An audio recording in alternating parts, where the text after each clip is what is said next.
Okay, it's EBK time. I'm super excited about the EBK. I'm trying to get decent lighting even though the sun is setting here because I really want you to see the color of this beer. Okay. Adroit Theory, EBK. This is going to be a super citrusy, very hazy New England IPA. It is something that everyone on Tavour, I guess, is super excited about. I am really excited to taste it. I did just taste Now I Am Death, Destroyer of Worlds from the same brewery, and I think Adroit Theory is really fun and doing a lot of really creative things, so I'm excited to taste more from them. This is actually the beer in their lineup that I am the very most excited to taste, and I was really worried I wouldn't get to, so another thank you to Tavour. Let's not delay too much. We're drinking a beer. It's a birthday beer, which I only bring up because it's extra special. Okay, let's do it. I'm also like screaming, but I'm having audio problems. I'm sure you guys have noticed, and I'm sorry about that. I can't figure out why the volume cuts in and out like it has been, and I do have a microphone situation that I'm going to work out anytime here, so. Okay. Oh. Every beer from Adroit Theory has a food, cheese, and cigar pairing. The foods that are suggested for this are orange and fennel salad with arugula and pink grapefruit, which is interesting because those are a lot of the flavors that are supposed to be in this beer.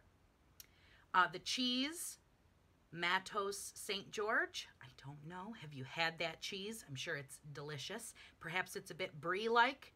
Totally guessing.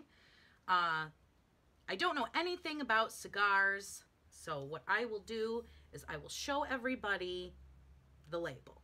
So there you go. So if you like cigars, that's the one to try with this.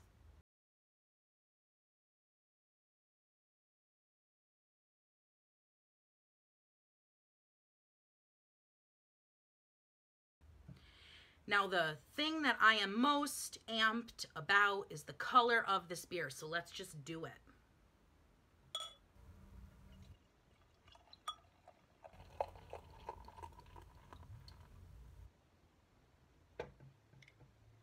OMG,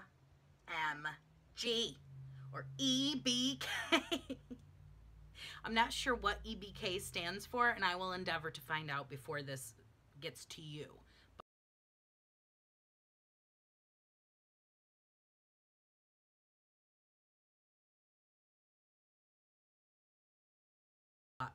Look at that. Look at that. Okay, so that is sort of like directly in line with my backup light here, which is nothing fancy, but you can really kind of see how it looks with the light through it there. This would be sort of more moderate lighting. You know, it's pretty hazy. Pretty hazy. Can we see the bottle cap through it? We cannot. That is a hazy beer. Let's smell it.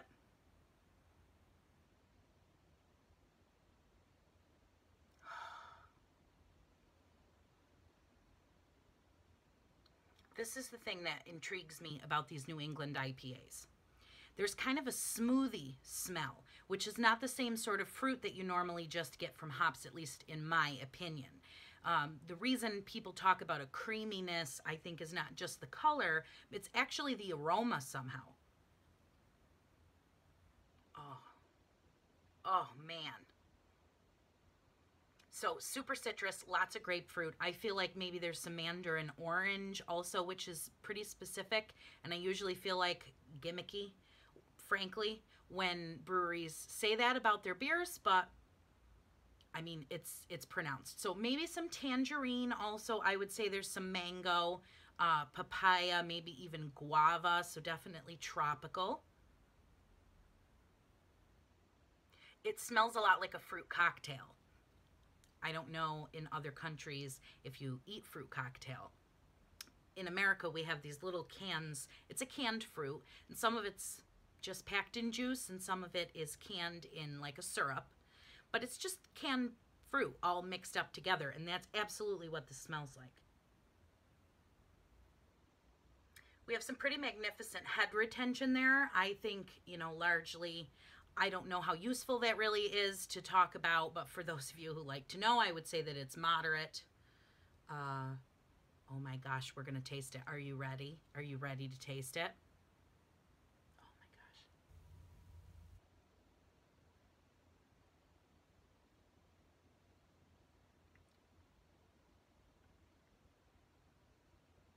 Holy mama.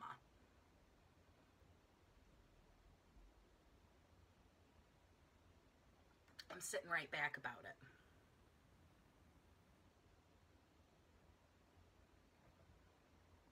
Lots of grapefruit. More grapefruit pulp than rind. Again, maybe a silly distinction, but I feel like with these beers, it's kind of an important one.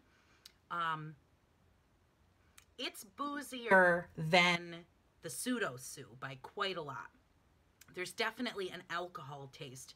So I thought the pseudo-sue tasted kind of like a mimosa, quite frankly, and I think this one tastes more like maybe a vodka and orange juice, if we were going to compare it to something that wasn't beer. Now, of course, you have hops happening there. And I would definitely say it's much more bitter than pseudo-sue in a delightful way. So this beer is fun because it's an IPA. It's bitter. And then it's got all these creamy sort of fruit flavors. It's a freaking delight. It's a delight.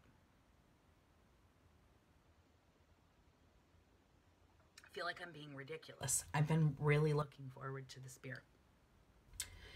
So yeah, I mean, here's how it looks now that it's settled a bit, although of course I've been sipping out of it. So obviously this is a win. If you get near Adroit Theory Brewing beers, try the beers. If you've had other ones, I'd love to hear from you in the comments either of this video or on the blog, and let me know which ones you've tried and what you think and where you got your hands on them. They're a very small brewery. I believe they're in Virginia. I'm pretty certain that they're in Virginia.